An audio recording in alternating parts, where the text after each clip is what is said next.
Нека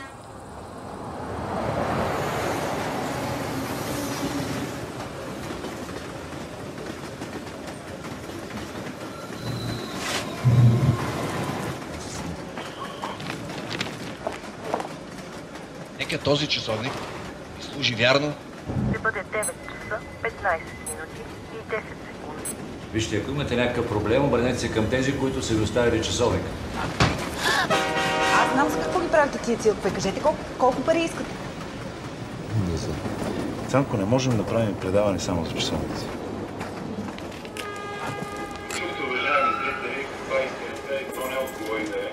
Чувство от един герой, от един доблестен човек. И то си го проси. Искам твоите хора да намерят едни неща там, дето не има мястото. Не е толкова лесно, колкото звучи. Извиняваш се на министъра и не забравяме за пари да бе. Простичко е.